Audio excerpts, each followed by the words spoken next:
estiveron na Asamblea do Instituto de Estudios Carbañeses e benvidos a todas e a todos a este acto de presentación das dúas últimas publicacións do Instituto de Estudios Carbañeses, do número 37 da revista Ágora do Orcellón e do libro Románico na comarca do Ribeiro. Agradecemos a súa presenza neste acto. Un acto que podemos cualificar de importante e de extraordinario, non só polo contido e pola súa posta en escena, senón tamén polas circunstancias concatenantes nas que se realiza. Digo que é importante porque estamos aproximándonos á normalidade, superando unha pandemia que cegou miles de vidas e truncou centos de proxectos. Extraordinario porque coincide co centenario da morte de Emilia Pardo Bazán, escritora tan unida a esta vila por matrimonio e por longas tempadas de estancia, como queda patente na súa novela El Cisne de Vilamorta. É extraordinario tamén porque o auditorio que nos acolle leva o nome do poeta chairego Manuel María, enamorado e amigo do Carballiño, quen no cancioneiro do Orcellón retrucou a Pardo Bazán con estes versos: Emilia Pardo Bazán, explique se non lle importa se o Carballiño era vida, porque lle di Vilamorta. Creo igualmente que este acto é importante e extraordinario por outras moitas razóns. Primeiro, porque o Carballiño neses instantes é, con toda probabilidade, a poboación galega que alberga máis recursos humanos. A nivel institucional, contamos co presidente, non se ve por aquí, do Parlamento, estáse vacinando en Ourense e chegará máis tarde, que é a segunda autoridade institucional de Galicia. Está aquí o alcalde do Carballiño, Paco Fumega, que representa o máximo poder neste concello. Acompáñanos a directora da Axencia Española de Seguridade Alimentaria e Nutrición do Ministerio de Consumo. Temos aí sentados o exalcalde de Vigo que logrou por primeira vez a alcaldía da cidade olívica con maioría absoluta. Temos, aquí está connosco presidindo nesta mesa o anterior presidente da Real Academia Galega, Xesús Alonso Montero, que nunca falta a estes actos. Temos o presidente da Fundación Otero Pedrallo, que no pasado exerceu o cargo de director xeral de Universidades da Xunta de Galicia. Temos incluso a representación da nobreza na persoa do conde de Torrecedeira. Temos o presidente da Academia do Xacobeo, que está aquí á miña dereita. No ámbito intelectual, gozamos dunha plena e selecta representación de profesoras e profesores, tanto de universidade como de bacharelato e de educación infantil e primaria. Non faltan egrexos representantes dos medios de comunicación, das forzas de seguridade do Estado, dos artistas, dos críticos de cine, dos médicos, dos farmacéuticos, dos funcionarios, dos profesionais de diversas especialidades, das persoas en activo e dos xubilados. E como colofón, temos un dos mellores, por non dicir o mellor, grupo musical de Galicia, que nos vai agasallar e amenizar a todos os asistentes. É a Kenya. En definitiva, este grupo humano tan talentoso e magnífico resulta dificilmente homologable con outro grupo nestes momentos en Galicia. E toca agora o apartado dos agradecementos. O Instituto de Estudios Carbañeses quere facer pública a súa gratitude ás persoas e institucións que, económica e representativamente, contribúen ao longo dos anos a facer posibles as actividades que desenvolvemos.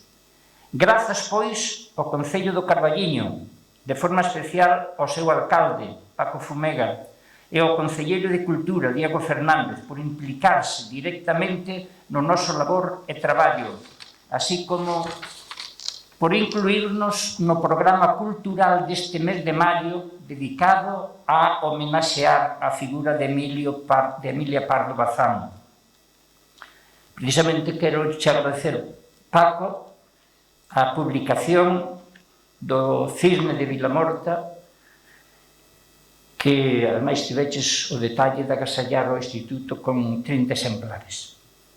O noso profundo recoñecemento á Consellería de Cultura da Xunta de Galicia, personificada en Valentín García, secretario xeral de Política Lingüística, que nos honra coa súa presenza en case todos os actos que celebramos. Nestes momentos non pudo asistir. O tempo que Valentín nos aporta recursos económicos para as nosas actividades. Gracias a él podemos gozar da música da Quenlla esta mañá e do concerto que dará esta tarde no Anfiteatro da Veracruz. E xa, por último, este acto serve para dar a benvida aos 21 novos socios e socias que se acaban de integrar ao Instituto despois de que a Asamblea Xeral dese a aprobación da súa entrada como exixen os nosos estatutos. Grazas a todos e a todas por estar aquí acudindo á nosa cita.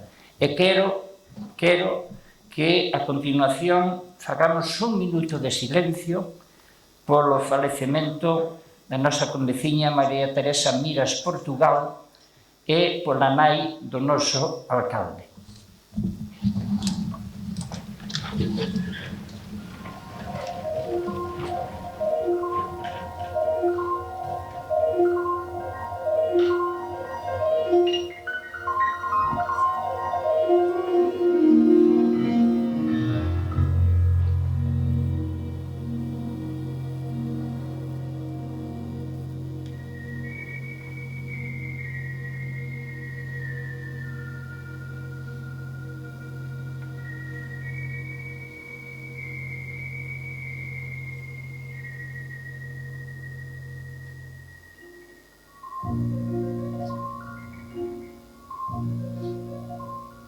Cando penso que te fuches, negra sombra que me asombra, o que dos meus cabezales tornas facéndome mozar. Cando imagino vestida no mesmo sol de babosas, e esa estrela que brilla e ese vento que soa. Si cantan estirandas, si lloran estiras, y el murmullo do río, y esa noite empieza a aurora. En todo estar series todo, pra min y en mí mesma obras, ni me deixarás ni nunca, sombra que sempre me asombras, ni me deixarás ni nunca, sombra que sempre me asombras.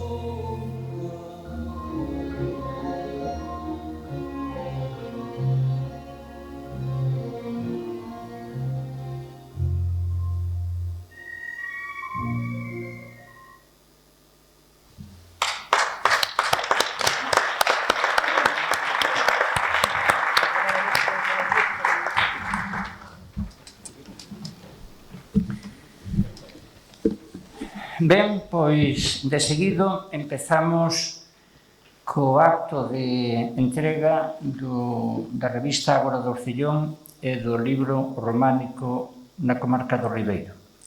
Empezaremos por presentar o grupo da Quenlla.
de 1984 a partir dunha escisión dos membros de Fuxan os Ventos. Pasando por distintas formacións persoais, foi dando en ser o que hoxe é, intérpretes de música galega e de autores de recoñecido compromiso con Galicia e coa súa cultura. Este grupo refíxose no ano 2019 coa incorporación de persoas alleas ao proxecto inicial, aunque sempre asumindo o compromiso nos textos, poemas, escritoras ou escritores e manifestos que se interpreten para proclamar a dignidade de nós. Integran o grupo 3 mulleres, Yaiza, Tania e Paloma, e 3 homes, Álvaro, Manuel e Mero. Trovador no camiño son 10 poemas de Martín Padrocelos feitos canción. Este é o primeiro traballo desta formación e está a preparar un novo que descubra autores non coñecidos ou que morreron na diáspora sen chegaren a ser debidamente recoñecidos. E nesa teima andan. O seu concerto desta tarde no Anfiteatro Veracruz pivotará sobre este traballo. O Instituto de Estudios Carballiñeses agradece a súa presenza neste acto cos mellores desexos de éxito no futuro.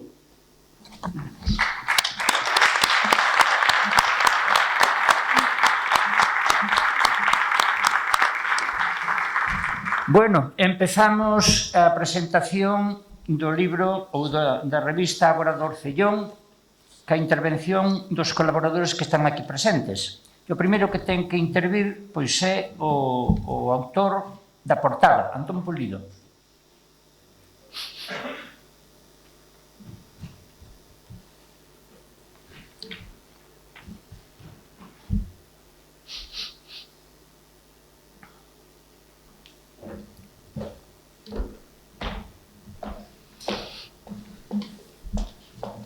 Bos días a todos. Maravilla como soa a quenlla, Que ben soa, que grandísimos profesionales, que afinadiños, sobresaliente con laude. Neste contexto, con esta introducción fantástica da música, as artes, moitas veces, non teñen a trascendencia que debían ter nos actos culturais, non? Mesmo a pintura.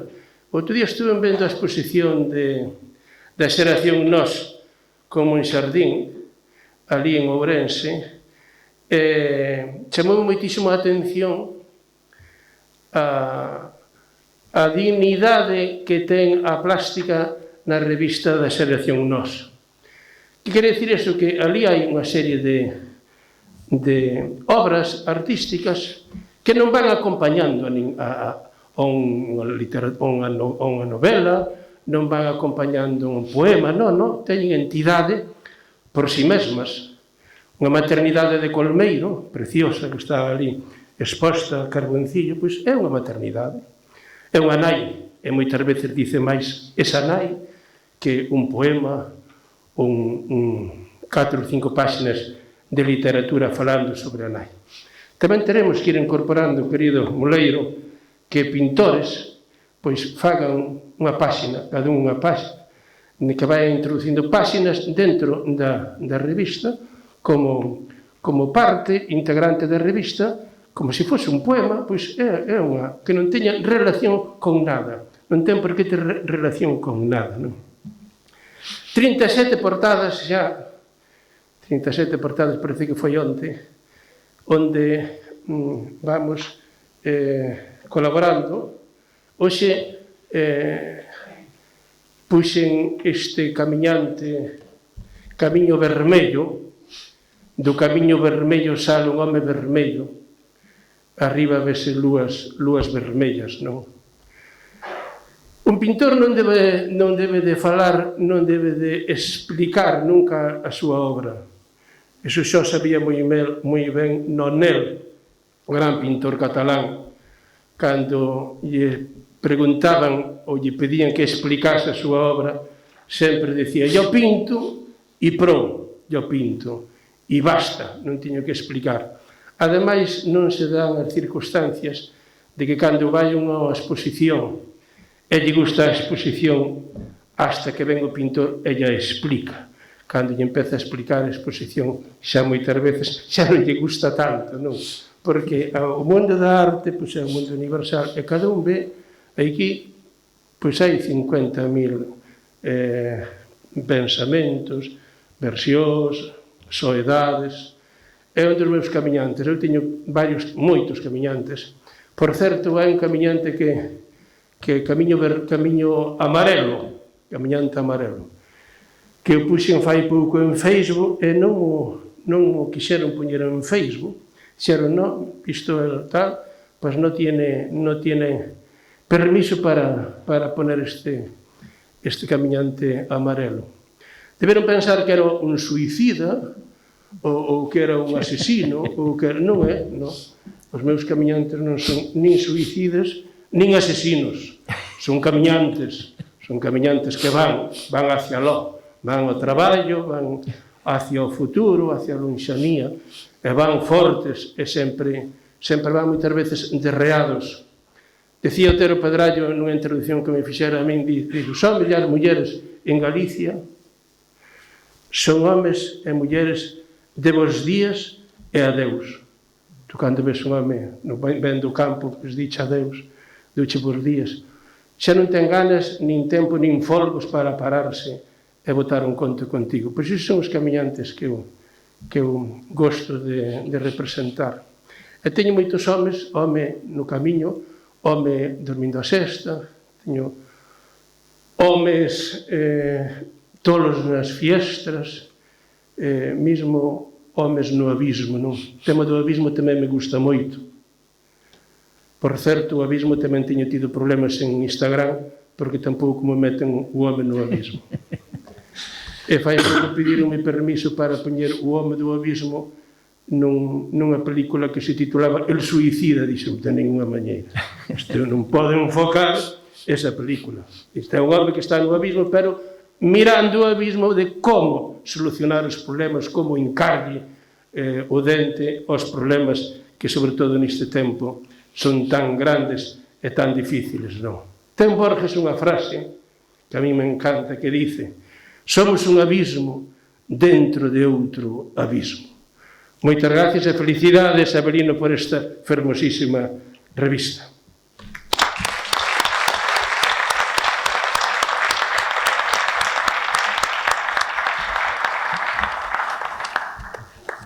O segundo que vai a participar como autor da historia interminable do vello mosteiro de San Pedro de Lobás, o Carballiño ourense, é Miguel Álvarez Soaje. Miguel.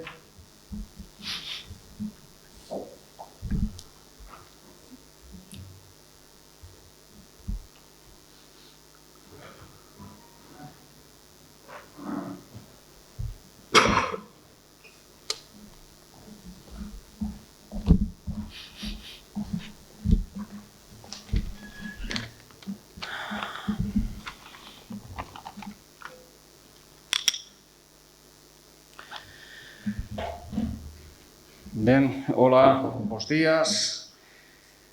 Ben, antes de nada, pois quero sumarme ao pesar do Instituto de Estudios Carballineses polo falecemento de Teresa Miras Portugal, recoñecendo o seu papel como muller, como científica e como galega.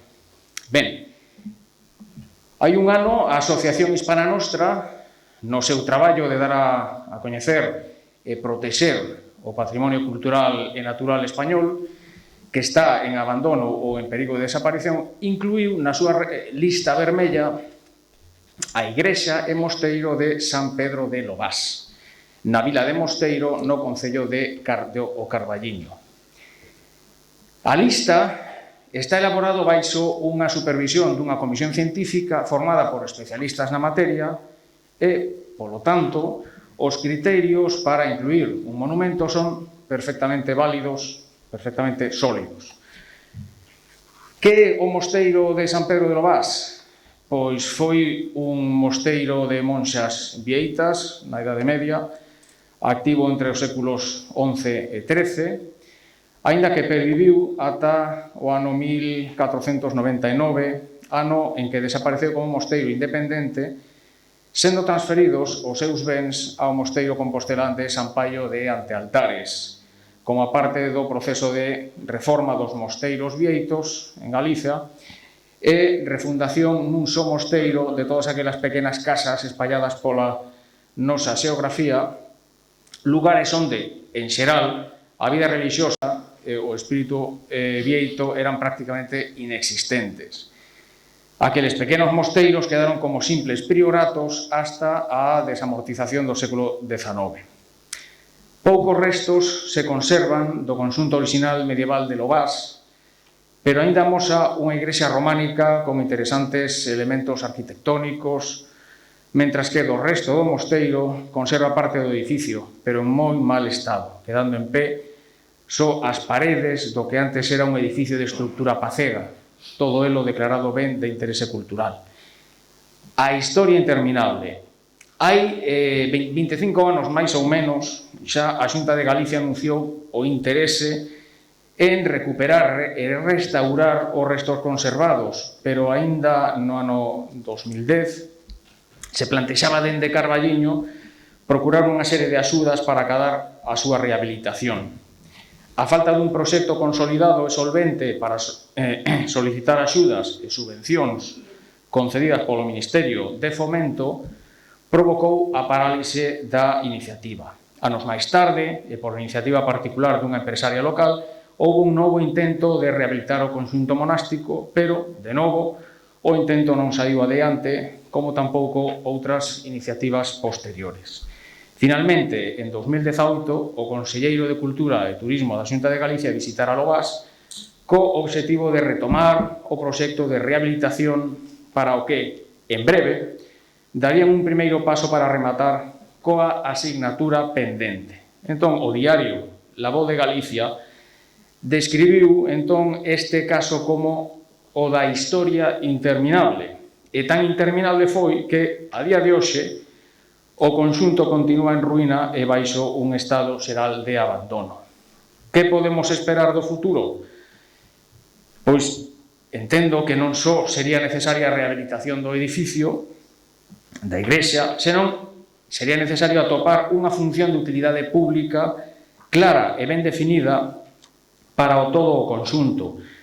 Mentras chega ese futuro, entendo que o Instituto de Estudios Carballiñeses pode manter o interés cultural e histórico do conxunto e reclamar a atención sobre este ben de interés cultural en grave risco de desaparición. Ademais, moitas grazas.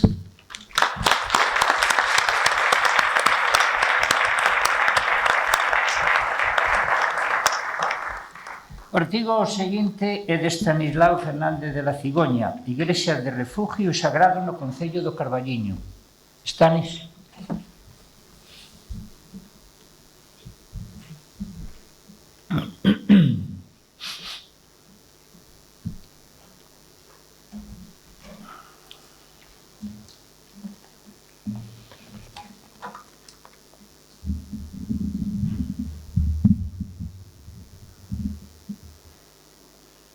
Bos días a todos.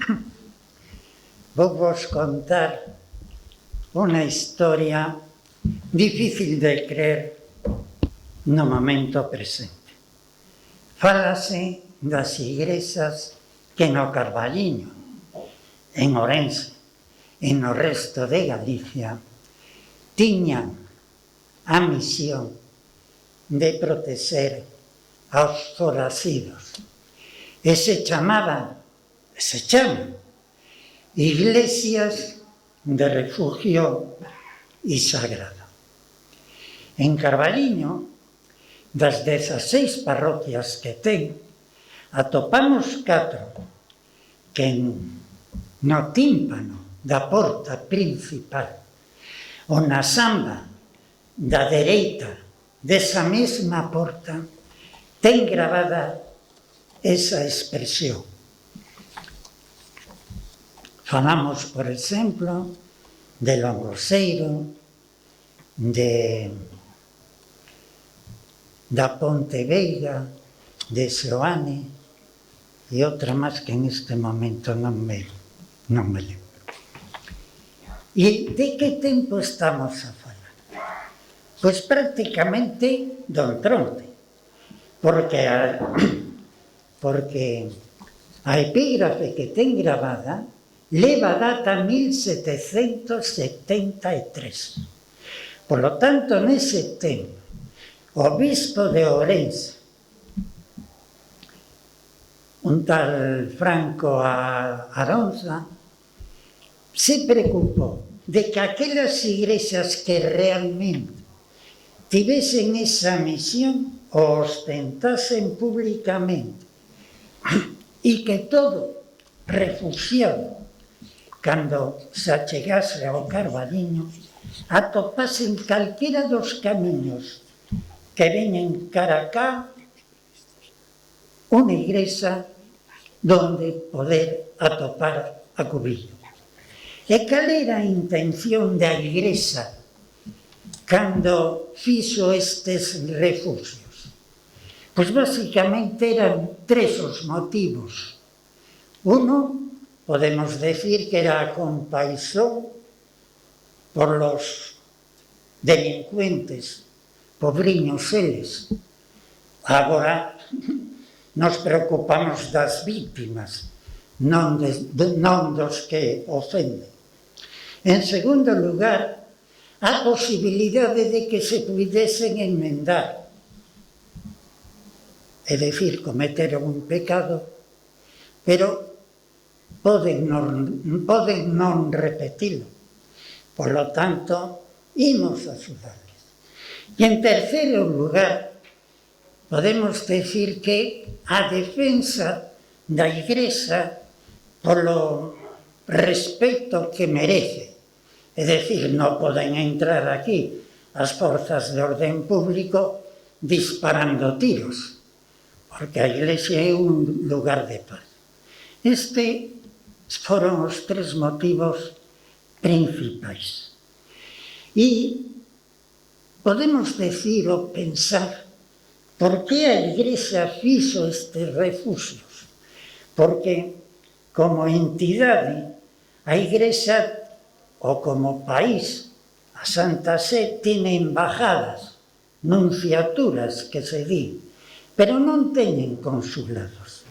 E converteron os mosteiros, as capelas, os conventos, as igrexas parroquiais, as rectorais, incluso nunha época os simples cruceiros, de facto, en consulados. Te abrazabas ao cruceiro e decías, acóllome sagrado. E dende ese momento ninguén te podía aprender.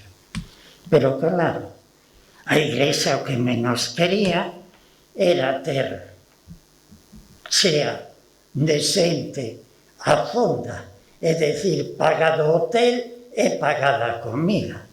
Por lo tanto, o que buscou rapidamente é xulgar aos delincuentes e meterlles unha multa acorde co pecado cometido. Desta maneira, desfacíase desta posibilidade de ter xa a Igrexa de xente indesexable. Pero, ademais, naquel tempo, e para que ninguén os molestase, mentras chegaba ese instante de xulgarlos, podían pasearse polo adro da Igrexa, e se a Igrexa non tivese adro a 30 metros de distancia. Bueno, máis ou menos, basicamente, é do que trato. E podíamos decir, pero isto no siglo XIX cambiaron as expresións e simplemente puxeron asilo.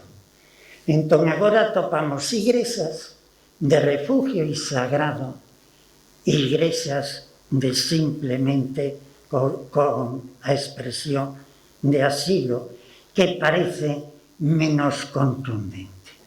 E chegamos ao momento actual e decimos ou pensamos, bueno, isto sucedeu, pero xa non pasa. Bueno. Hai uns meses atrás pudemos comprobar, con motivo da exhumación dos restos de Franco, sobre cal era o dereito que prevalecía na Basílica do Valle dos Caídos. Para uns, o canónico, que se sustentaba precisamente na inviolabilidade do recinto, por riba de todo. E para outros, no veredicto das autoridades civis, amparadas ademais por la sentencia do Tribunal Supremo, que prácticamente ignoraba o dereito que decía que tiña a Igrexa. Verificamos entón como o derradeiro vestigio de refugio e sagrado permanecía latente nos nosos días como se fose un enfermo moribundo, con seu pulso débil, apenas perceptible, pero aínda con ansias de unha súbita recuperación. Este evento marcou, sen dúbida, o final daquel privilexio. Realmente o poderíamos cualificar do seu derradeiro estertor. Moitas grazas.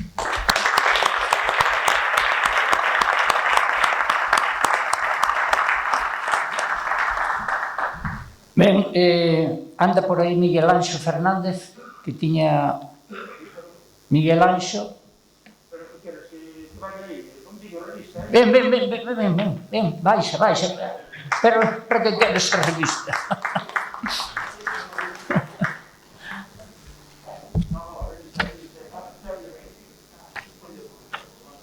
Ben, Miguel Anxo Fernández vai falar do cine, as filmacións no Carballiño do franquismo 1936-1977. Bueno, Como sabe o público, Miguel Anxo é o crítico de cine dun xornal galego. Bueno, nada, moitas grazas.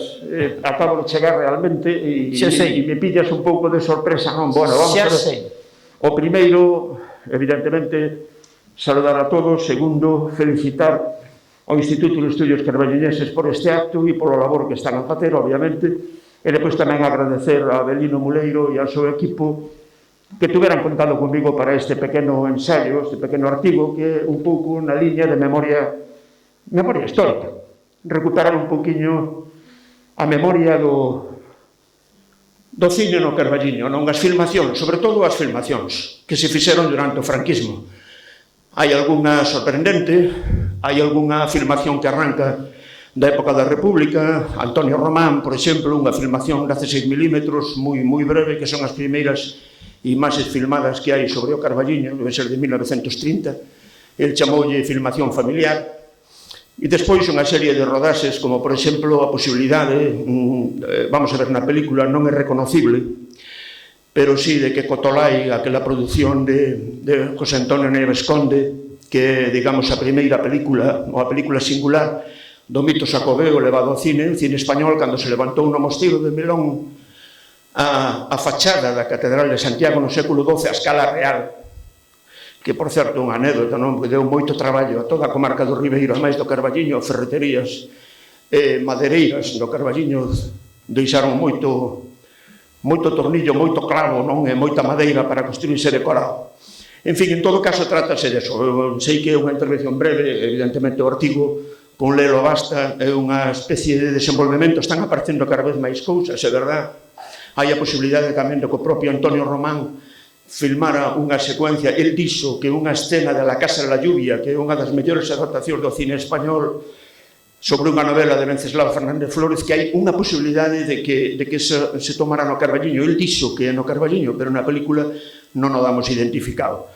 Evidentemente son pequenas contribucións á historia do cine desde un punto de vista local, pero todos o mundo sabemos, non? Os que nos dedicamos un poquinho a isto, de que a suma das pequenas historias é a que fai logo a historia grande, non? E, bueno, pois nada, eu encantado de colaborar aquí. Moitas grazas, Abelino, grazas a todos, e, pois eso, boa tarde, bo día. Veña.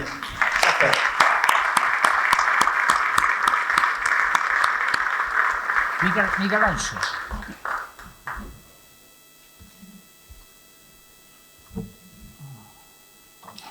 Bueno, con respecto a eso, os que tendes a revista, na páxina 62,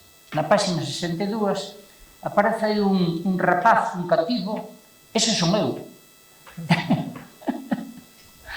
A páxina 62, aí diante, aí, Dios mío.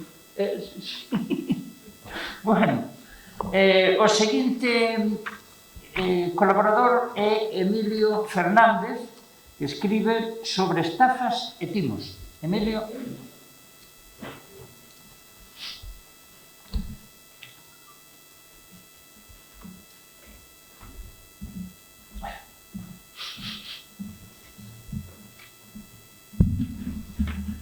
Bueno, bons días a todos. O meu artigo, como di o seu enunciado, trata sobre os delitos de estafa. A oportunidade deste artigo, ao meu entender, ben motivada polo gran incremento que se produciu nos últimos tempos neste tipo de modalidades delictivas. En parte, e fundamentalmente, este aumento foi debido, por un lado, o gran avance que se produciu nas TICs, nas tecnoloxías da información e das comunicacións, e porque non tamén a chegada desta nova era, a era digital, que fixo que xunto co mundo físico nos acostumbrásemos xa a convivir con outro mundo que se acordou en chamar mundo virtual. Os delincuentes sempre se aproveitaron das innovacións para perfeccionar as súas feitorías ou para levar a cabo outras novas modalidades. O artigo consta de dúas partes. Na primeira parte, pois, trato de expoñer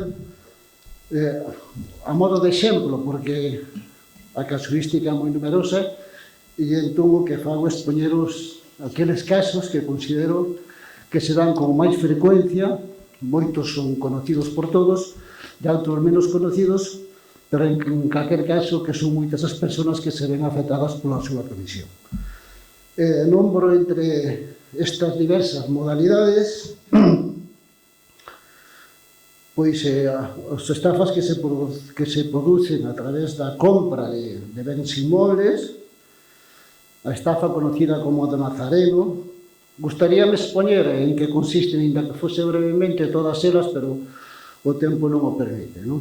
A estafa conhecida, o do Nazareno, refiérese a os estafados son proveedores de produtos a compradores que aparentan no inicio unha falsa solvencia e logo pois fan grandes compras e non pagan. E o nome de Nazareno ven porque logo os proveedores acuden en procesión a reclamar ao comprador que xa fuxiu e xa non deixou rastro algún, non? Fago tamén referencia ao coñecido xa un timo tradicional, dada a condición de país exportador de emigrantes, que é o timo do pariente. Son xente que se fan pasar por familiares de emigrantes, sobre todo en países sudamericanos, piden un diñeiro prestado basado nese parentesco falso que logo non devolve, non? As cartas nigerianas é tamén outro timo, quizás por moitos non coñecido, pero é curioso, pois fante creer que foches afortunado con un gran premio, aínda sin participar no sorteo, ou que herdaches unha gran fortuna dun príncipe africano, que non deixou herdeiros, pero a herencia agora pasa a unha serie de persoas con un perfil determinado, entre os cales estás ti, non? A xente non sabe que non permitiva moi raro que toque, e a lotería tamén, pero resulta que cree que podo ser afortunado nun sorteo no que ni siquiera participou, non? Así mesmo, pois, fago referencia á adquisición de produtos por vías non habituais en lugares que non se normalmente que non se producen polos cauces habituais do tráfico comercial e mercantil, ventas de bens de dominio público que moitas veces se venden como bens privados, e logo xa unha referencia tamén aos delitos tecnolóxicos, non? Aquí a casuística é todavía máis numerosa, tanto os que se cometen a través da propia tecnoloxía como os que se cometen neste mundo a que fixen referencia a este mundo virtual, non? No que podemos citar, pois, tanto as compras que se fan a través da rede, sen adoptar as mínimas garantías moitas veces por parte das vítimas, correos que recibimos de amigos nosos verdadeiros a través de contactos que nos sustraen as bandas organizadas, chantaxes nos chamados chantaxes. Hai xente que entra en páxinas de contactos para establecer relacións tanto de tipo amistoso como en moitos casos de tipo sexual. Logo chegan a unha certa intimidade, intercambianse unha serie de imaxes comprometedoras, en moitos casos explícitas, de prácticas sexuais, e logo pois o que fan é chantaxearte, non? Se accedes ao chantaxe, van a seguir chantaxeando, e se non accedes, pois posiblemente che difundan esas imaxes entre algúns dos teus contactos, pero polo menos pois non perdas o diñeiro, non? En fin, o repertorio é un pouco máis extenso, pero o tempo apremia e non dá tempo a facer unha exposición máis completa. A segunda parte refírese á resposta legal, a resposta que o Estado, a través das súas institucións, a través das súas normas, dá a este tipo de delitos, non? En moitos casos non é posible a súa persecución porque estes cambios tecnolóxicos prodúcense con unha rapidez inusitable e os delincuentes aproveitanos, de xeito que surxen condutas novas que non están contempladas en ninguna norma de carácter penal. O noso direito penal ten un principio, un dos principios que o caracterizan, é o principio de legalidade, que consiste en que se un feito non está tipificado previamente como tal delito, non pode ser sancionado nin pode ser perseguido penalmente. Está dito nun aforismo latino que di nullum crimen sine lege, non? Esa é unha das problemáticas que nos encontramos. Outro dos problemas é tamén a cuestión da cooperación tanto policial como judicial. Este delito non ten fronteiras, como todos coñecemos, e se produce no ámbito do noso ámbito tanto cultural como político, a cooperación solo ser eficaz e rápida, está pois incluso perceptiva e está baseada en acordos tanto bilaterais como multilaterais. O problema é cando estes delitos pois se producen ou teñen algunha repercusión na investigación en países de outros ámbitos, tanto culturais como políticos. Hai, en moitos casos, a persecución e a investigación destes delitos pois convértese en algo imposible. Finalmente, decir tamén apuntar que non sempre unha conduta enganosa que pode afectar ao noso patrimonio non sempre pode ser perseguida pola vía penal. A vía penal caracterízase tamén por outro principio que é o de intervención mínima. E solamente se accede a ela para castigar ou para perseguir aquelas condutas máis graves. De outro xeito, habrá que acudir a outros vías do direito, como pode ser a vía civil, para restablecer, digamos, ese quebranto que se cree que foi levado a cabo por terceiros. Así, pois, debemos de ter en conta que moitas veces, inda que a culpa sempre é dos delincuentes, lóxicamente, o non adoptar as precaucións precisas, pois podenos levar a que certos desfalcos do noso patrimonio non poden ser perseguidos de oficio pola vía penal. E, en fin, isto é todo. Espero que vos sexa agradable a súa lectura, e se con elo, ademais, consigo unha pequena chamada de atención a que seamos un pouco máis cautelosos a hora de levar a cabo certos actos ou certos comportamentos, pois mellor que mellor, non? Moitas gracias.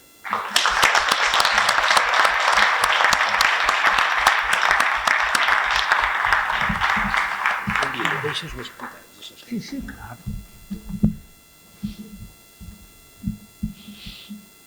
Bueno, o que vai falar é Mero.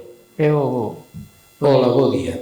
Eu quería manifestar, son parte do grupo da Quenya, quería manifestar o meu contento por estar aquí, porque este territorio de xente amiga, non só de Avelino Muleiro, sino de moitos máis, que non habería por que citar agora. Estamos moi ledos, contentos e satisfeitos de estar con vos na presentación da revista e dos traballos que anualmente publicades. Eu sei de primeira man sempre, porque falamos moito Avelino máis eu. Estamos a cantar cancións. A primeira, non sei se entendiste a letra, ten casi 1000 anos. Procede de Martín de Padrocelos, un trovador das terras de Samos, que apareceu nos cancioneiros da Vaticana e no de Lisboa, na biblioteca portuguesa. Non estaban aquí, os reis católicos encargáronse de machacar todo o que puidera quedar aquí. Tuvemos que ir fora, e así foron estudiosos recuperar os textos de un dos primeiros trovadores que tivemos, finais do século XI, principios do século XII. Son palabras nosas, do noso idioma, dificilmente comprensibles hoxe. O concerto de pola tarde vai versar íntegramente sobre Martín de Padrocelos. A segunda canción que imos cantar agora é dun amigo noso e voso. Fixo a Pepe Neira Vilas, cando aínda vivía na Habana. Mandábase, carteábase con nós por culpa de Isaac Díaz Pardo, amigo común tamén, que quería que fixeramos cancións de Pepe. E entonces empezamos a escribir cartas. Nunha desas cartas mandou 5 poemas que el chamou Andaina. Dentro das cancións de Andaina, que eran cantos de amor, estaba este, que se titula Si hai amor. E, lóxicamente, para non vir aquí a interrumpirvos máis, a última canción será dedicada ao común amigo Manuel María, a quen lle tivestes a delicadeza, a sensibilidade de dar nome neste auditorio. Compañeiro de moitas batallas, tamén compañeiro de moitos soños. Extrañado tantas veces, por decirvos algo, cantareivos esa, que foi a primeira canción que eu fixen, cando ainda era alumno de don Xesús Alonso Montero no Instituto Masculino de Lugo. E entonces son tempos que se nos botan en riba, agora que vestimos pelo branco, e anos, pois véñense nos montós de lembranzas que desde a música, desde a canción, si son afectivas, porque a música viste de emocións calquera palabra. Moitas grazas.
Mi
Ben, seguimos e agora vai intervir Álvaro Varela Suárez.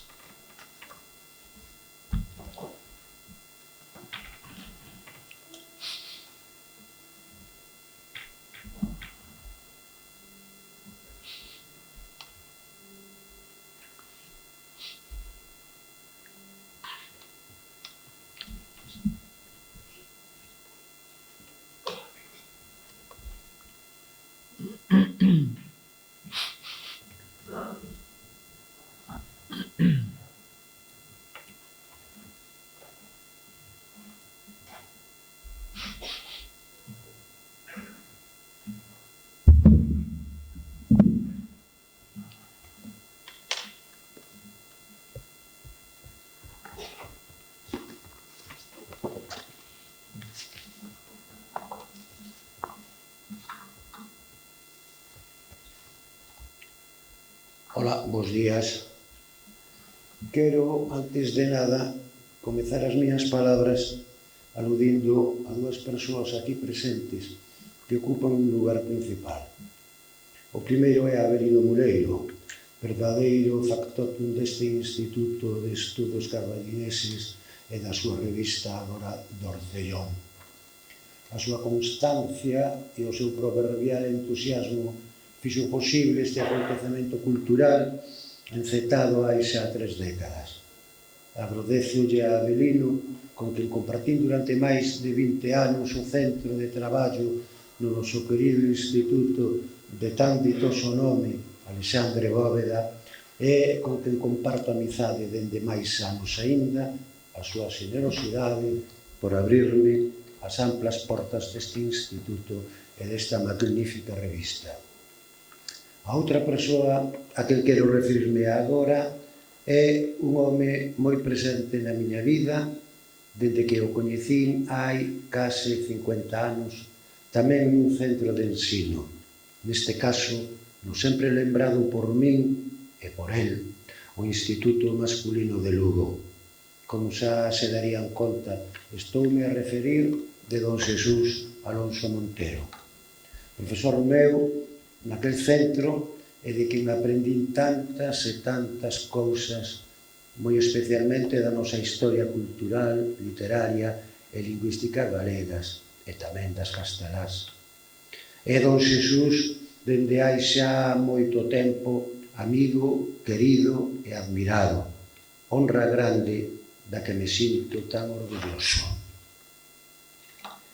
Quero agora dedicar uns minutos a gabar a figura dun gran intelectual presente neste último número da nosa revista. Trátase de Joaquín Varela Suárez Carpeña, autor do traballo titulado originalmente El liberalismo francés después de Napoleón, de la anglofobia a la anglofilia, publicado na revista de estudios políticos ASA hai xa moitos anos, en 1992. A min só me compete ser o seu traductor, traballo que fixen con inmenso cariño, pois Joaquín era meu irmán, queridísimo irmán, falecido prematuramente hai 3 anos. Como non quedaría cecais moi elegante que por esa íntima relación familiar me dedicase a facer unha gabanza non obxectiva que poidera parecer desmedida sobre os méritos de Joaquín, vou deixar que sexa outra persoa, especialista, el sí, na materia, que enxulgue e pondere os valores intelectuais do noso autor. Trátase das verbas entresacadas da recente recensión que fixo Faustino Martínez, profesor de Historia del Derecho na Universidade Complutense de Madrid, a propósito da derradeira obra de meu irmán, Historia Constitucional de España, Marcial Pons, póstumamente publicada en tan só uns meses. Paso, pois, a reproducir os comentarios do profesor Martínez, tal e como foron escritos, é dicir, en lingua castelá. Si uno piensa en los estudios de historia constitucional en España en los últimos 40 años aproximadamente, no puede dejar de referirse a Joaquín Varela, profesor de profesores, maestro de maestros, constitucionalista de formación, luego entregado al cultivo de la historia de las constituciones nacionales y extranjeras como pocos lo han hecho, con una brillantez, un empaque, una dedicación, una calidad y un volumen de trabajos que hacen de todo punto pequeño cualquier elogio que se dedique a su titánica figura. Si alguien podía escribir o esbozar una historia constitucional moderna, dinámica, atractiva, completa, de múltiples perspectivas y enfoques, no era otro que Joaquín Varela, con la obra que ahora reclama nuestra atención. A tenor de todo lo dicho, se intuye ya que el profesor Joaquín Varela puede ser considerado, sin temor a equívocos ni a exageraciones, el mejor historiador constitucional que ha dado este país en los últimos años. ¿Acaso podríamos también afirmar que la consolidación de la historia constitucional como disciplina, con todo lo que ello implica, de cara al asentamiento de un nuevo régimen constitucional pleno, liberal, abierto, plural y democrático, y no solo desde la exclusiva perspectiva universitaria, ha tenido en él a uno de sus principales valedores? Ha construido así conocimiento histórico, saber jurídico y valores cívicos. Lo relevante del profesor Varela, además de todo lo anterior, por descontado, es la capacidad para proponer un método de estudio de la historia constitucional. He ahí el verdadero magisterio.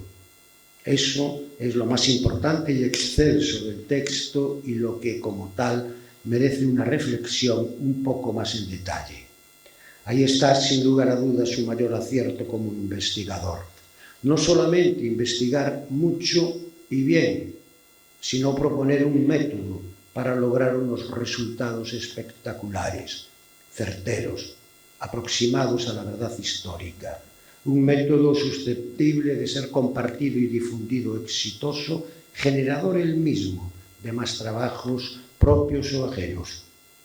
No solamente una abundante producción científica apabullante por cantidad y por calidad, impecable, variada, siempre culta y sugerente, acompaña su currículum vitae, sino, a mayores y directamente relacionado con lo anterior, la creación de un marco conceptual donde ubicar desde el punto de vista epistemológico esa historia constitucional, una historia especial donde confluían el derecho, la historia propiamente dicha, los movimientos sociales, la filosofía, la política, el pensamiento y las ideas, los conceptos, la sociología, el derecho constitucional o el derecho público, las prácticas o estilos políticos sociales, es decir, unos dominios muy complejos, por lo que estaba claro que para el profesor Varela Suances la historia constitucional no era ni podía ser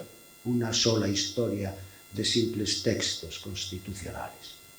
Debemos concluir con una valoración sumamente positiva del texto que ha conseguido solventar un difícil reto, hacer un relato ameno a la par que riguroso de la singladura constitucional de España. Merece el autor nuestros respetos y nuestra admiración por haber conseguido este logro que no hace más que acrecentar su leyenda como docente e investigador. No solo por los contenidos, sino sobre todo, y hay que destacarlo una vez más, por haber sido capaz de generar un método de trabajo y probar además que ese método funciona. Este libro, su último y brillante trabajo, es buena prueba de ello. Muchas gracias.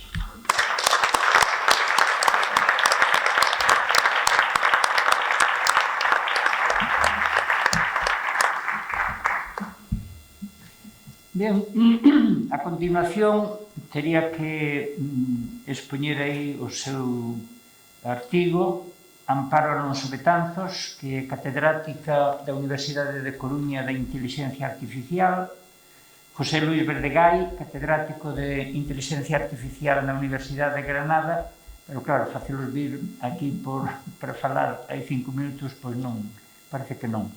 Entón, a continuación, quen está así é Felipe Bárcena e Varela de Limia, que vai falar da heráldica e do simbolismo na fachada do Imperial Mosteiro Cisterciense de Santa María de Oseiro.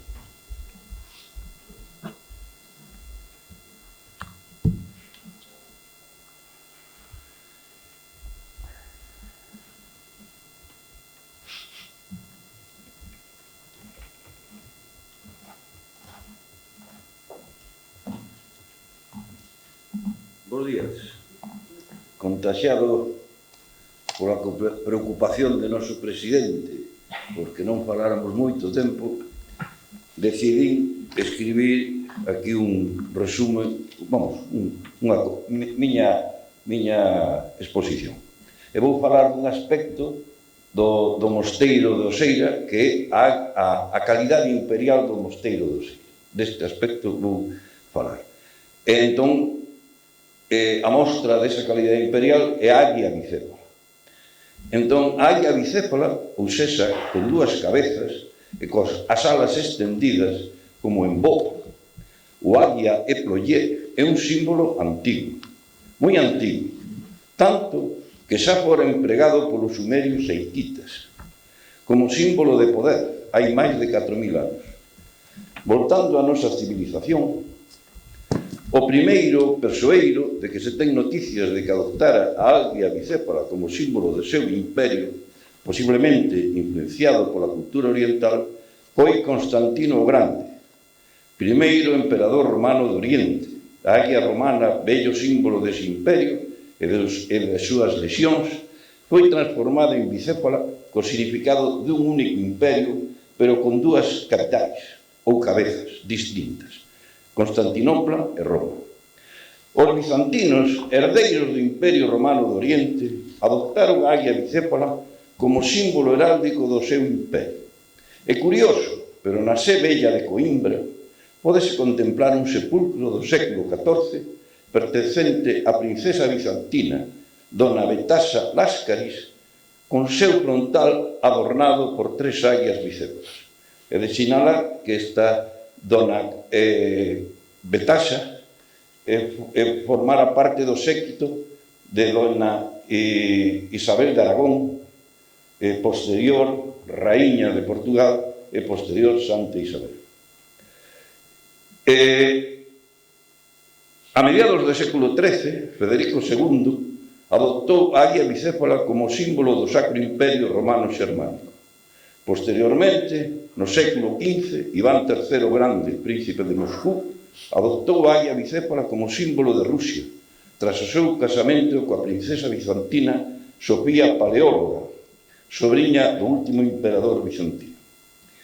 A águia bicéfala chegou a España co rei Carlos I, tras a súa coroación como emperador do Sacro Imperio en 1520. Consecuencia deste feito é o escudo que adorna unha das claves da bóveda nervada da sancristía do Mosteiro do Seira.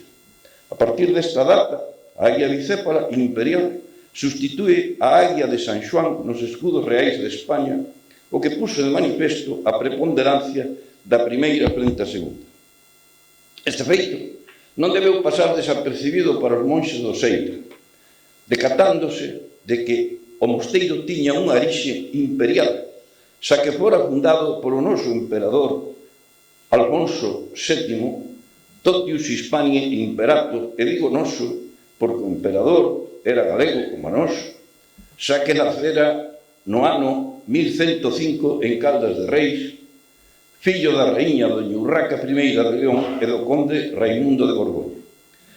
Precisamente, a causa desa devoción que os monxes debíanlle profesar o emperador, explícase que introduciran certas modificacións heráldicas no escudo imperial clave da sacristía. Está as fotos, que poden ver nas páxinas 132 e 133. Non só dándolle preeminencia ás armas de León fronte ás de Castela, senón que tamén representando o león, símbolo persoal do emperador, e un dos símbolos heráldicos persoais máis antigos de Europa, un tamaño proporcionalmente moito meirande que o castelo. A partir de entón, os monxes do Seira abranquen o sentido imperial do seu mosteiro, acolando con águias imperiais os escudos reais tanto da fachada da igrexa como do mosteiro, e pregoando incluso nos seus escritos a calidade imperial do mesmo, tal como pódese ler no título da famosa crónica de Fray Tomás de Peralta, Fundación, Antigüedad y Progresos del Imperial Monasterio de Nuestra Señora do Seira de la Orden del Ciste, impreso en 1677. Diversas estancias do mosteiro, incluso edificios dependentes do mesmo, foron adornados con águias bicéfalas, elemento heráldico co que proclamar o seu carácter imperial. Isto foi así dende o século XVI, no que fora labrado o xa citado escudo da Sancristía, até ao menos a mediados do século XVIII, no que fora fabricado o órgano, adornado co escudo do mosteiro, cos dous osos empinados a un piñeiro e acolados a un águia imperial. Tamén está na páxina 133. Que hoxe en día atópase adornando unha das paredes do refectorio. Foi a última referencia de que teño noticia o carácter imperial do Seira. Despois, coa desamortización de Mendizábal, veu a exclaustración e o abandono, situación que prolongouse por espacio de case un século até 1929, ano no que un grupo de monxes cistercienses franceses procedentes do Mosteiro das Neves de la Bastille, los Cher, en L'Occitania, voltaron a habitalos. Dende aquela ha transcurrido casi que outro século no que o Mosteiro do Seira foi reconstruído, pero os seus monxes tiñan outras preocupacións máis urxentes que andar reivindicando a calidade imperial do mosteiro. Talvez nun futuro máis ou menos próximo, os monxes do mosteiro de Santa María do Seira acorden voltar a proclamar o seu pasado imperial e que na actualidade parece non ter un pouco esquecido.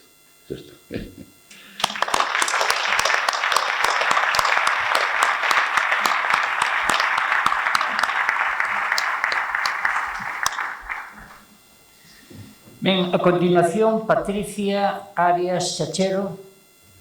Non veo? Bueno. E logo pasamos a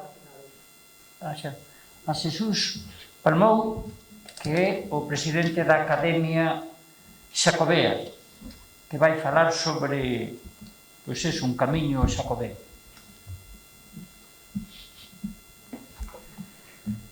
Moitas gracias, Avelino. Bos días a todos, a todas. Permítanme que comece a miña intervención con expresións de gratitude e ledicia. Expresións de gratitude, en primeiro lugar, cara ao Instituto de Estudios Carballiñeses, que me ten acollido como un dos seus membros. E, por suposto, ledicia de atoparme hoxe aquí, como autor dun dos artigos de Ágora do Orcellón. Ledicia de escribir sobre unha ruta xacobea e sobre as terras do Carballiño polas que pasa esta ruta. Unhas terras nas que vivín e das que gardo algúns dos meus mellores recordos. Ao longo da historia chegaron a Santiago millóns de peregrinos procedentes de toda Europa, creando así convertindo así o camiño de peregrinación, o camiño de Santiago, na rúa maior do vello continente. Pero, ademais do camiño francés, os peregrinos chegaron a Santiago desde outros moitos puntos da península. Crearon así outros camiños e outras rutas de peregrinación. Pero, caídas, esmorecidas as peregrinacións alá polo século, a partir do século XVI, esmorecen tamén estas rutas, como tales rutas de peregrinación. Este é o caso do camiño do que eu falo, o camiño da Lleira, dicen os portugueses, o camiño do Ribeiro, Miñoto Ribeiro, e o camiño dos Arrieiros. Está históricamente documentado, sin lugar a dúbida, un camiño de peregrinación que parte de Braga, cara ao norte, polas terras do Bouro en Portugal, e logo descorre en Galicia por terras de Baños, por terras do Ribeiro, terras do Carballiño, terras de Montes e terras de Tabeirós, cara a Porta de Mazarelos, na cidade do Apóstolo. O artigo que eu escribo relata os fitos e documentos que amparan o carácter histórico desta ruta de peregrinación xacobea. Cando as peregrinacións decaen, este camiño convértese en ruta de arrieiros. A ruta de arrieiros, sobre todo, na súa última etapa, desde o Ribeiro, o Carballiño, de cara a Santiago, pasando pola estrada que, ademais, lle dá nome á vila da Estrada. Cando a finais do século pasado as peregrinacións florecen de novo, os camiños históricos deben recuperar a súa función. Pero as motivacións do camiñante xa non son as mesmas que eran na Idade Media. Efectivamente, xunto á espiritualidade, que hoxe tamén está presente, que sea unha espiritualidade en sentido amplio, están tamén presentes no camiñar a Santiago o espallamento, o lecer, é dicir, o turismo en xeral. En consecuencia, os poderes públicos locais e o movimento asociativo veciñal xogan un papel importante na recuperación destas rutas esquecidas. Natureza, cultura, patrimonio, gastronomía e outros motivan tamén hoxe os camiñantes. Por iso, quixen rematar o meu traballo con unha referencia á rica e variada oferta da comarca do Carballiño aos camiñantes a Santiago que pasan por esta terra. Os estudiosos do camiño vemos a Cotío como os camiñantes se desvían a un e outro lado da ruta, chamados por múltiples atractivos da comarca pola que van. Algo perfectamente lógico en esta comarca do Carballiño, donde hai enormes atractivos que eu precisamente quixen recoller. E con isto remato. Agardo lean o artigo e lle resulte de interese. Moitísimas grazas.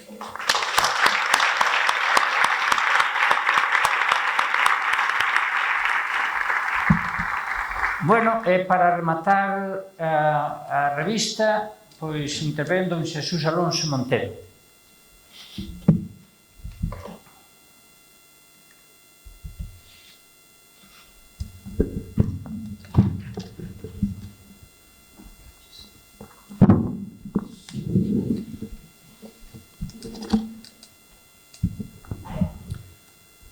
Bos días a todos, dicindo todos, van incluídas todas.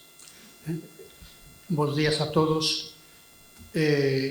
Para min é sempre moi grato vir a presentación do número anual de Ágora do Orcellón e non teño máis que palabras de gratitude para o equipo directivo do Instituto de Estudios Carballiñenses que leva adiante esta empresa cultural e dun xeito moi especial o meu vello amigo e colega Avelino Muleiro. Como ven, na revista hai temas moi heteroxéneos. En parte da revista predominan, como tiña que ser, os temas do Carballiño, pero, bueno, hai temas que non teñen nada que ver co Carballiño, pero si teñen que ver porque o Carballiño está no mundo. O mundo hoxe chamase o Carballiño. Probablemente non hai en Galicia un acto cultural desta categoría, así pois que Galicia se chame, non sei se o mundo, pero que Galicia se chame o Carballiño, pois é algo que é elemental para quen coñeza a importancia do labor editorial e do labor cultural que o Instituto presidido por Avelino Muleiro ven facendo desde hai varias décadas. O meu traballo é un traballo de efeméride, porque de feito este número 37, se eu non me trabuco, Avelino, corresponde ao ano 2020. E no ano 2020 facía 70 anos que se fundara en Santiago de Compostela, concretamente o 25 de xullo do ano 1950, a Editorial Galaxia. A Editorial Galaxia non era, nin é, pero sobre todo non era unha editorial comercial, unha editorial que vendía libros. Non, a Editorial Galaxia foi creada, deseñada por homes que viñan do Partido Galeguista ou que eran próximos ás ideas galeguistas, que viñan da Segunda República, daquela quizás os máis novos tiñan 35, 40 anos, os menos novos, como Otero Pedrallo, tiñan xa máis de 60. Eu quería dicirlles, como introdución a esta miña pequena presentación, que o acto que hoxe estamos celebrando aquí non se entendería sin ese acto que se celebrou o 25 de xullo do ano 50 en Santiago de Compostela, porque estamos facendo un acto, en primeiro lugar, en idioma galego. En segundo lugar, estamos presentando un feito literario donde se fala con liberdade e desde perspectivas ideolóxicas distintas de temas tamén moi diversos. Pero, como probablemente ningún de vostedes era adulto no ano 1950, salvo eu, no ano 50, no ano 51, porque Galaxia, que se funda no 50, publica o seu primeiro libro no ano 51. De feito, o 70 aniversario real cúmprese no ano 21 e non no ano 20, cando eu escribín este artigo para a revista.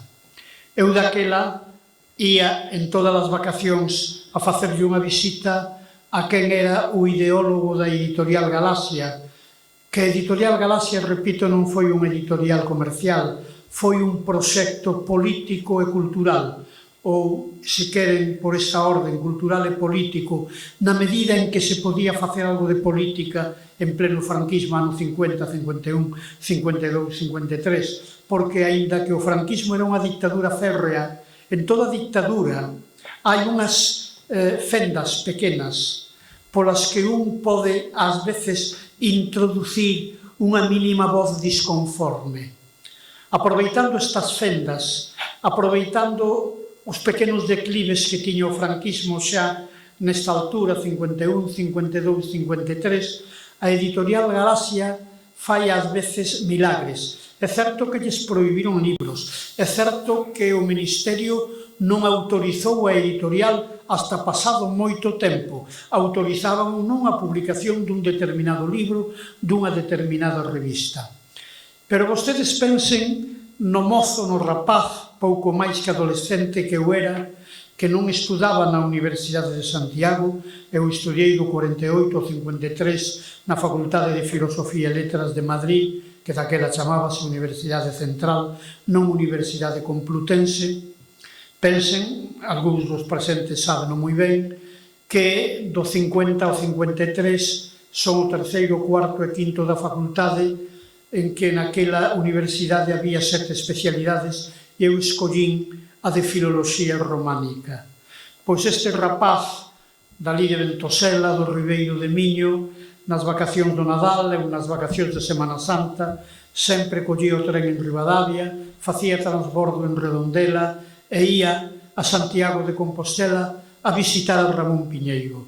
Para min visitar a Ramón Piñeiro era, como para un crente católico, e xa non o era, ir visitar o apóstolo. Era o meu apóstolo. Para min Ramón Piñeiro era a palabra.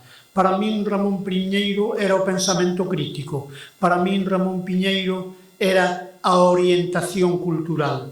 Para min e para moitas persoas, Méndez Ferrín, Blanco Losada, López Nogueira, Ramón Lorenzo, todos aqueles que pasaron pola mítica Mesa Camilla.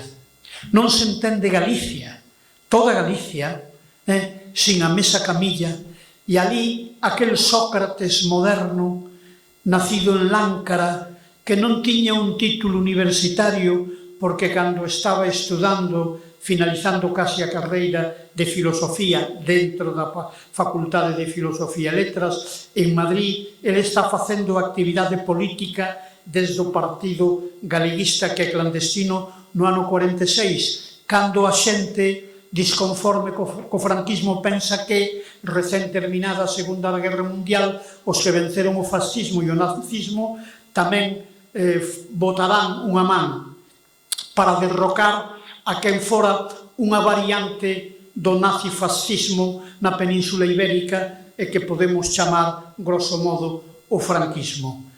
Piñeiro vai á cadea durante 3 anos e na cadea está removendo unha idea. Está removendo que xa non pode continuar o Partido Galeguista, que terá que ser clandestino e ninguén se imagina hoxe a don Ramón Otero Pedrallo cun fusil polos montes de Trasalba como andaba a guerrilla comunista polo barco de Valdeorras. E ninguén se imagina a García Sabelo ou o propio Ramón Piñeiro nunha imprenta clandestina imprimindo octavillas chamando unha folga aos estudiantes. Iso en política só o facía naquel momento en toda España o Partido Comunista de España. O PSOE, un partido tan importante na historia de España, especialmente importante na Segunda República e nos anos da Guerra Civil, o último presidente do Consello de Ministros republicano foi don Juan Negrín, que era do Partido Socialista Obreiro Español. O Partido Socialista non existía, porque a represión franquista era tremenda. É dicir, loitar contra o franquismo no ano 50 había que ter máis que un peito de bronce. Piñeiro pensa na cadea que cando saia, el e os seus amigos dispostos a teren algún tipo de actividade, teñen que crear un instrumento distinto ao Partido Galeguista, forzosamente clandestino naquel momento, como o Partido Comunista, como o Partido Socialista, como o Partido Republicano, etc. E deciden, con todas as dificultades que impuña a dictadura franquista, crear a Editorial Galaxia. Na Editorial Galaxia publícase poesía, publícase novelas, teatro, pero un libro calquera da Editorial Galaxia, deixemos a calidade, ten un simbolismo, ten un significado. E xa, desde o momento en que se pon á venda nunha librería, había librerías que se negaban no ano 51 a venderen libros en galego, cuidado. Porque daquela o galego estaba tan subestimado, estaba tan desestimado que só había, pasmense, unha familia universitaria, culta e acomodada nas cidades e nas vilas de Galicia que falase o galego na súa casa. A familia de Beiras, de Antón Beiras, o oftalmólogo, que morrería logo no ano 68, tío de Xosé Manuel Beiras, e da pedagoga, que felizmente aínda vive, Antía Cal. Nese momento, eu son un rapaz da aldea que tamén desestima o galego, porque eu penso como pensa o meu mestre, penso como pensa o cura, penso como pensa don Carlos, o home máis rico de Ribadavia, penso como pensa o alcalde, penso como pensan os que visten ben, os que teñen diñeiro, os que teñen coche, os que teñen carreira. Como vou pensar eu, un rapaz de 12, 13, 14 anos na aldea de Ventosela? Penso como os que teñen zona de honrados na vila, como dice nun verso inmortal dun poema seu, A xusticia pola man, Rosalía de Castro. Por lo tanto, simplemente falar galego, simplemente defender o galego, daquela xa é o talento xenial, sobre todo na prosa, máis que no verso, tanto na novela, como no estudo, como no ensayo, como no artigo, como nos estudos históricos. Pero os que van traballar, os que se van expoñer máis, os que van estar á fronte da trincheira son, entre outros, dous homes, Ramón Piñeiro e o médico recén captado para o galeguismo, Domingo García Sabel. Ramón Piñeiro e García Sabel, señoras e señores, non hai outro parangón na historia da cultura política europea. O Marx e o Engels do socialismo europeo que houbo no século XIX. Ramón Piñeiro é o xenio, Ramón Piñeiro é o home de talento, Ramón Piñeiro é o home de cultura, Ramón Piñeiro é ideólogo, Ramón Piñeiro é o deseñador intelectual, Ramón Piñeiro é o estratego.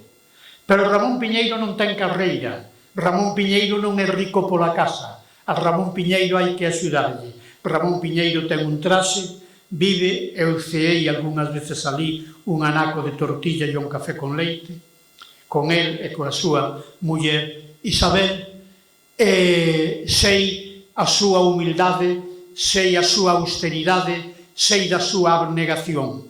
Pero Ramón Piñeiro era a cabeza máis eficaz, máis fecunda que había en Santiago. Non era licenciado, pero era o catedrático máis eficiente. Un catedrático que non tiña tarima nas aulas de ningunha das facultades de Santiago. A súa tribuna era a súa mesa camilla na súa casa. Por ali pasaron aqueles estudantes que eu mencionei e moitos outros que están hoxe nos alicerces da moderna cultura galega e tamén da moderna política galega. Pero este Marx, que é Ramón Piñeiro, necesita un Engels. Engels, que era marxista, pero Engels era rico. Engels dirixía a industria dos seus pais en Manchester. E Engels decátase que o xenio é aquel. Engels decátase que Marx está cheo de fillos, Marx está cheo de problemas económicos, Marx está no exilio, Marx está perseguido, Marx ás veces non pode colaborar co seu nome nas revistas que pagan máis ou menos os artigos sobre política, economía, antropoloxía ou socioloxía. A este home, naturalmente, hai que facilitarlle a tarefa de que poida estar todo o día no British Museum consultando os arquivos dos zares para falar de cales son os presupostos da prerrevolución no que despois se chamaría a Unión Soviética. Engels é o capitalista, pois o Engels é o doutor García Sabel. Ten menos diñeiro e menos poder industrial que Engels, pero ten o suficiente acomodo económico para favorecer a Piñeiro. En primeiro lugar, cédelle a casa que tiñan en Xelmírez 15 cuarto, onde hoxe aínda vive unha das fillas de Domingo García Sabel.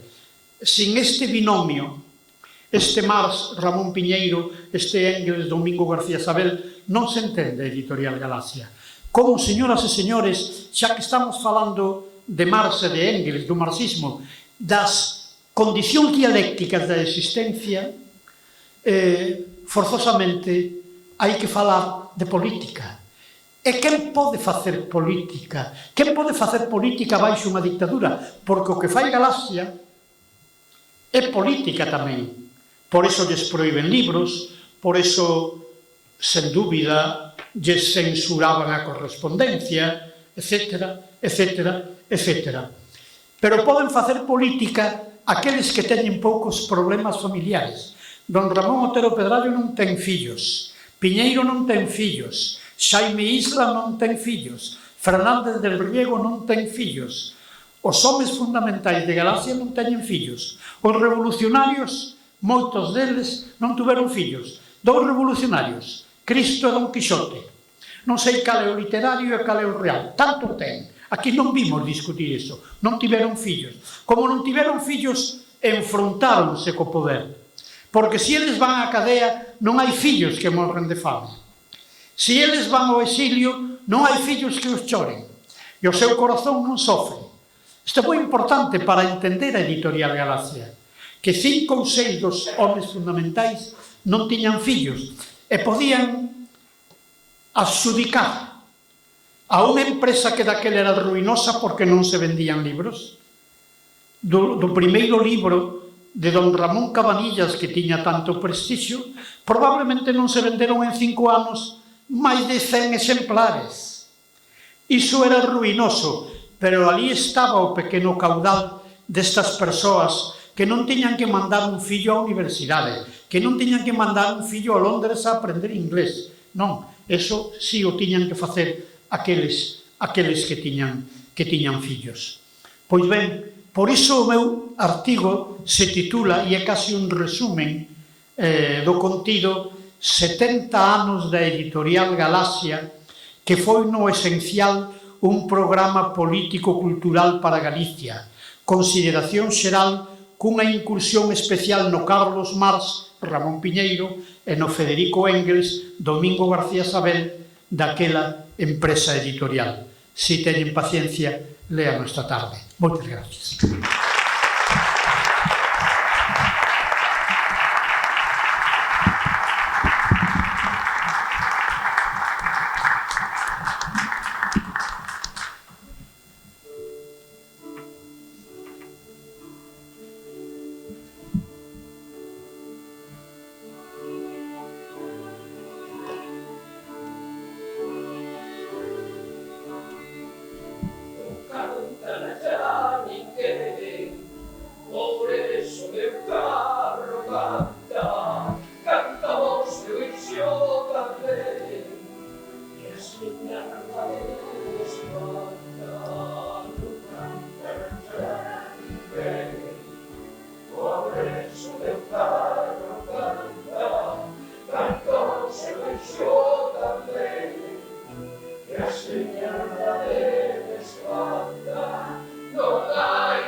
Bueno, agora Óscar vai a proxectar aí uns PowerPoint en recordo pois dos socios que se foron e dos novos que chegan.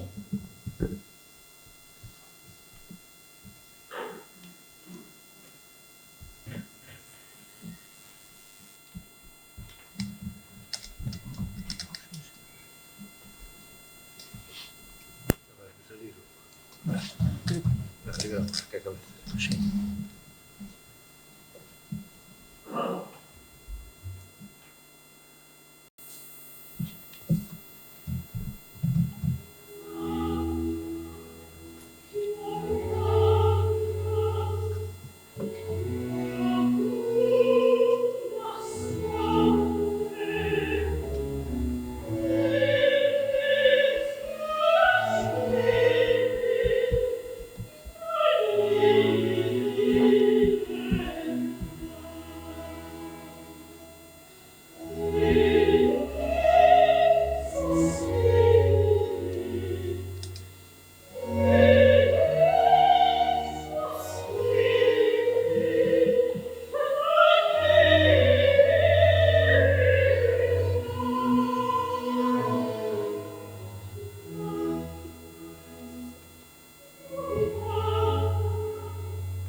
Bueno, estes son 41 persoas que axudaron a que o Instituto chegase a ser o que é.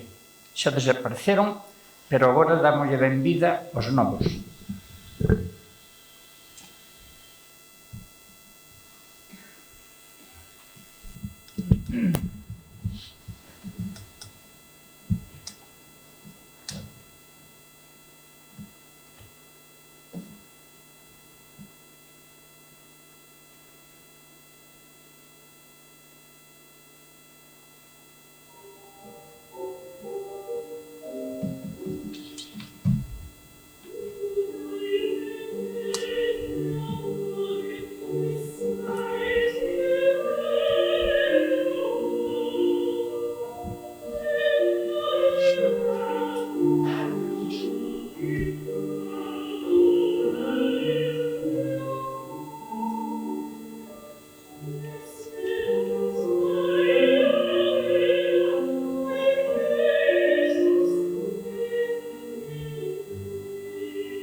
Bueno, como imos xa moi retrasados, Xesús que nos dé aí unhas pinceladas do seu libro e con eso rematamos os actos.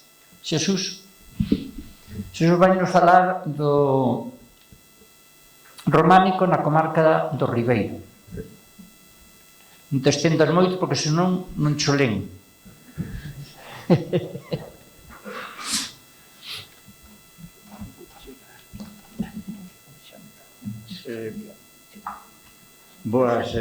Bos días ou boas tardes, non sei a cantas andamos, pero bueno, sendo non len, o importante é que se conserve, pero que se conserven as obras, non tanto o libro quanto as obras.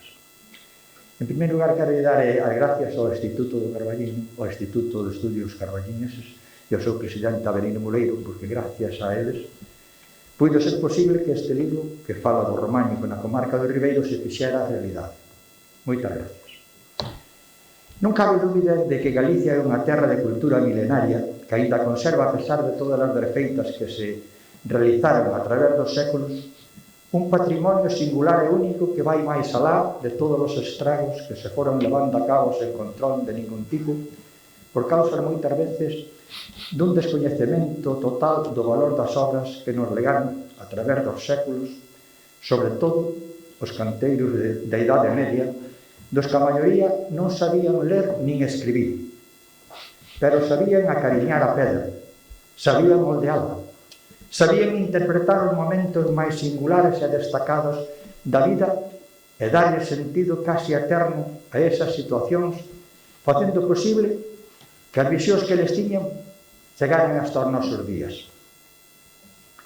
Se Galicia é unha terra de románico, se Galicia é unha terra de cultura milenaria, cun enorme e singular patrimonio, a comarca do Ribeiro é unha expresión xenuína e fiel desta cultura que ten o seu centro en Ribadavia pero esténdese como unha expresión de luz dende Melón á terra de Montes e dende Cortegada de Baños, atravesando o Miño hasta os lindes do Orcellón e dende a Serra do Suído hasta os chans da Moeiro, que neste caso, aínda que a división política non o ve así, eu incluínos tamén neste traballo. No tocante ao aspecto religioso, a actual comarca do Ribeiro estaba formada por parroquias que pertenceron xa antes da Idade Media a dúas dióceses distintas, como foi o caso de Melón, Carballeda de Avia, parte de Ribadavia e tamén parte do Concello de Leiro, que pertenceron á dióceses de Tui hasta o ano 1956, mentras que o resto do territorio pertenceu sempre á dióceses de Ourense, estando tamén algunhas das súas parroquias rexidas polos freires do Mosteiro de Melón, como foi Santa María de Quins, por poñer un exemplo, e outras polos frailes de San Juan.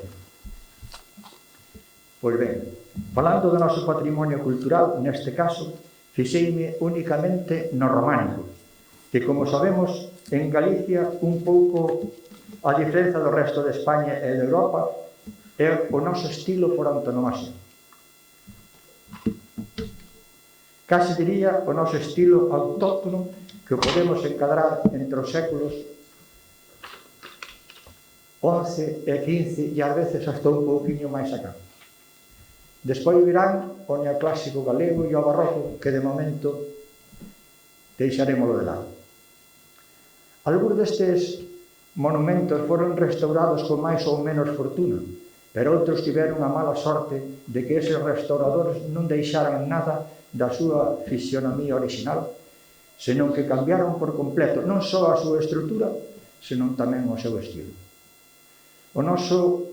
Noutros moitos monumentos solamente se conservan algúns perpiaños soltos e esparecidos polos muros, coas marcas dos canteiros medievais, o que nos pon no camiño de saber que nese lugar houbo un monumento procedente da Idade Media, como sucede, por exemplo, na igrexa de Santa María de Quins. Houbo nos tempos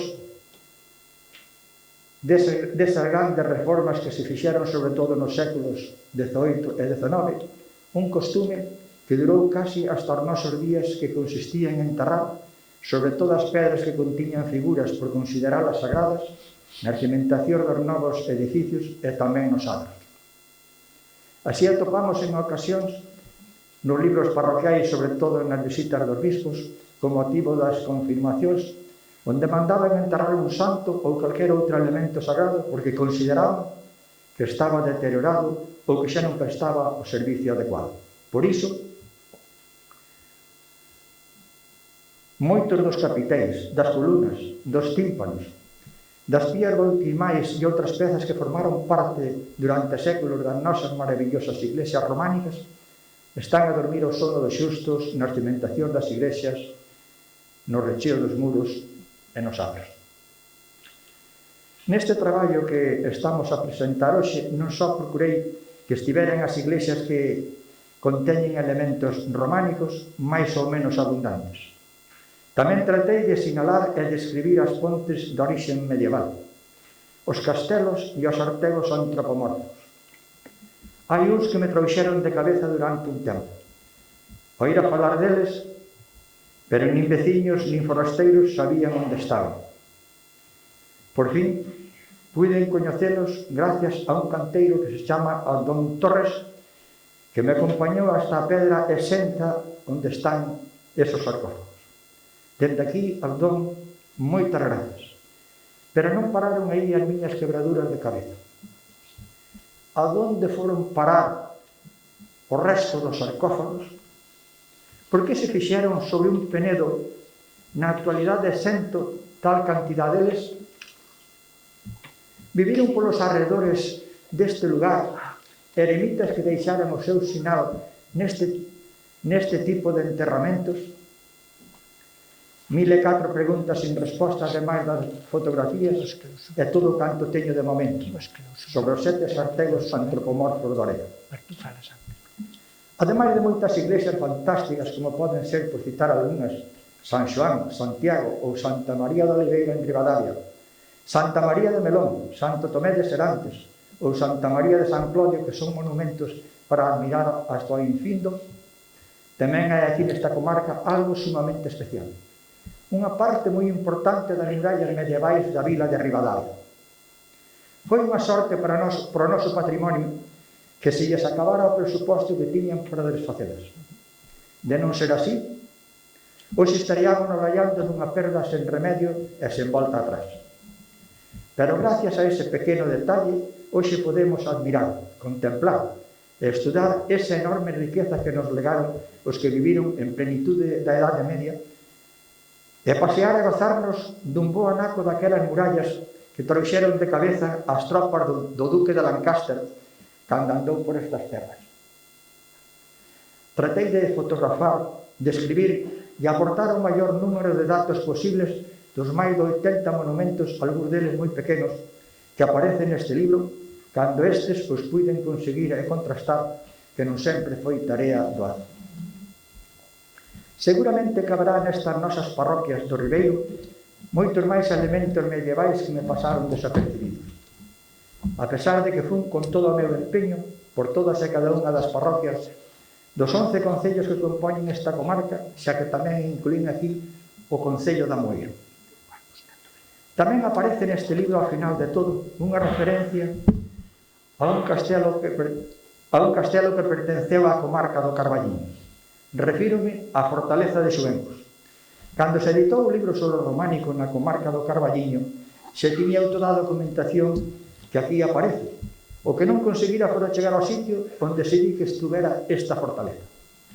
Ao final, gracias ao señor Ramón, e moitas gracias por acompañarme, un veciño do lugar de Penedo, puiden chegar ao sitio onde parece que estivo levantada a fortaleza que foi desfeita polos irmandiños e que posteriormente lle axudaron os veciños a acabar cas pedras que quedaran usándoas para as súas necesidades.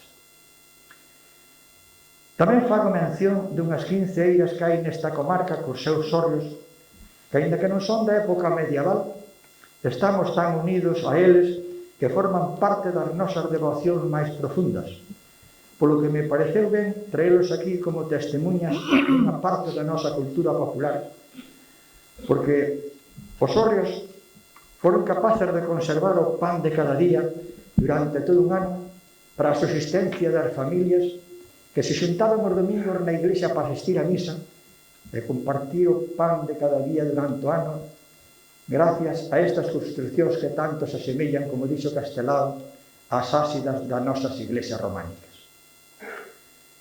Non estaría por demais e agradecería de todo o corazón se algunha vez nas vosas andainas por estas terras do Ribeiro vedes algún elemento que pudera pertencer ou pertenza á época medieval o comuniquedes para que cando menos se poida dar a coñecer e as autoridades competentes nesta materia tan sensible pola fragilidade destas obras de arte, as cataloguen e así lle boten unha man para que poidan seguir vivindo, como diría Cunqueiro, referíndose ao noso idioma, outras 1000 primaveras máis.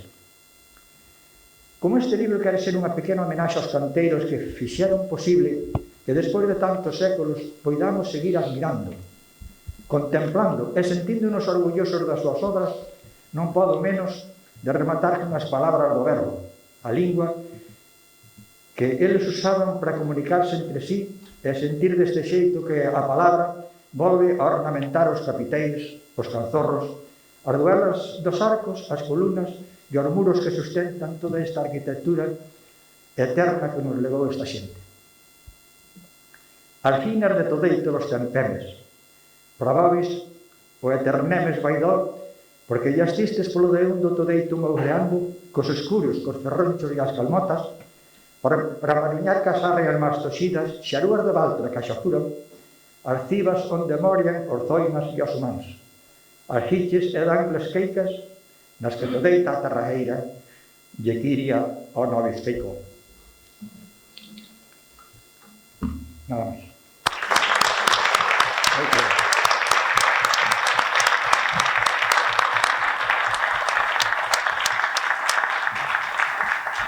Onde está os anteriores?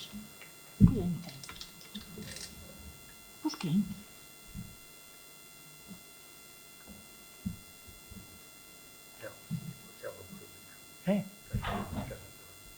Onde estás? Miguel Santalices, presidente, pase aquí. Por favor.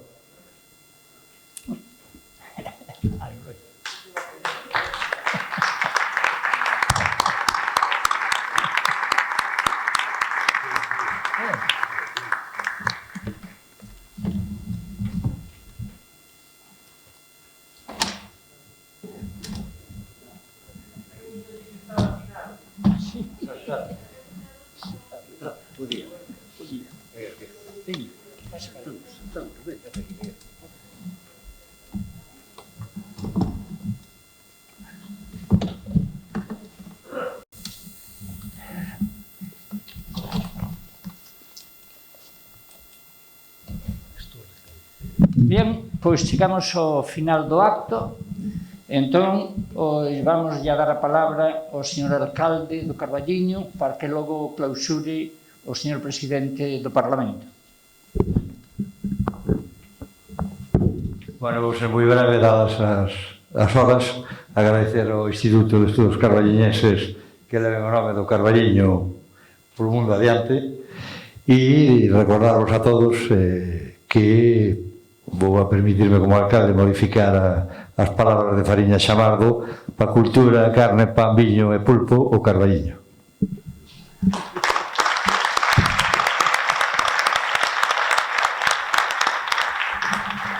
Bueno, pois clausura estes actos o señor presidente, o ilustrísimo señor presidente do Parlamento, don Miguel Santalices. Bueno, boa tarde.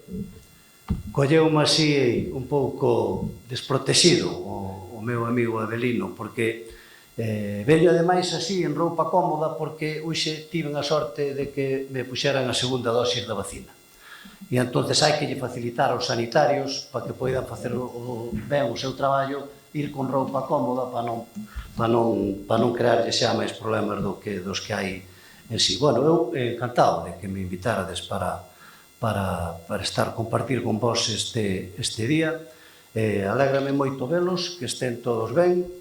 Alégrome de ver ao profesor Alonso Montero, xa recuperado, touse ben, botou aquí un bo discurso sobre o galeguismo, o orixen de Galaxia, bueno, e o que era en sí, no seu día, o partido galeguista. Nós ora estamos falando moito deso tamén no Parlamento, porque outro día presentamos un libro de Xocas sobre o revisitado, e nunha das anécdotas que contan os mítines que antes daban os integrantes do partido galeguista tiñan que subir pois por terreos onde non chegaba ninguén.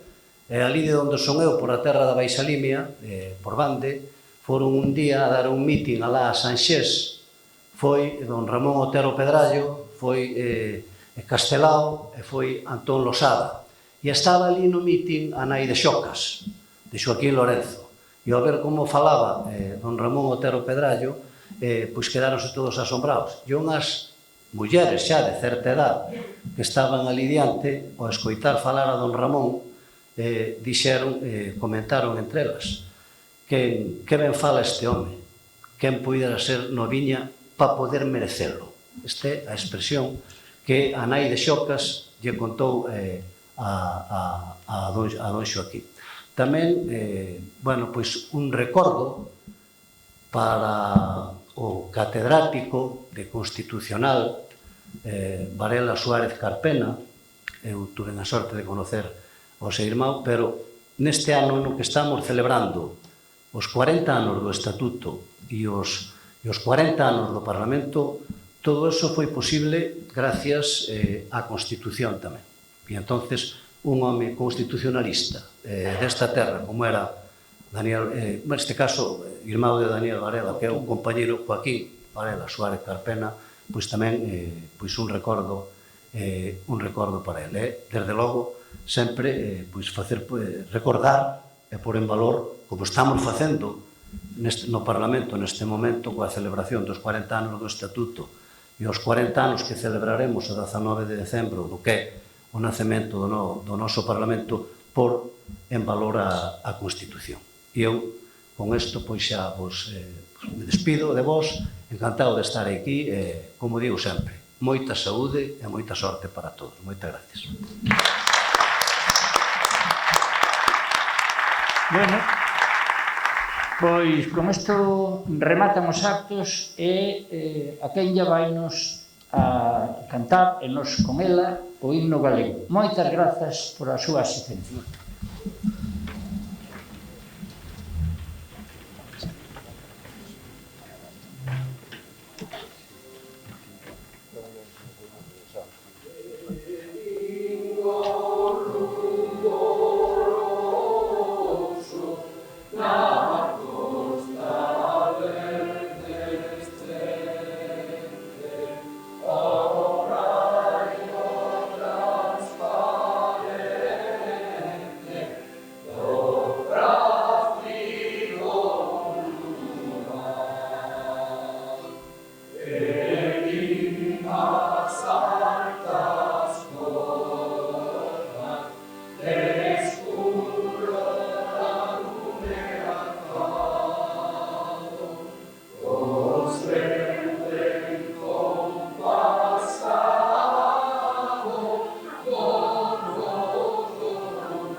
No.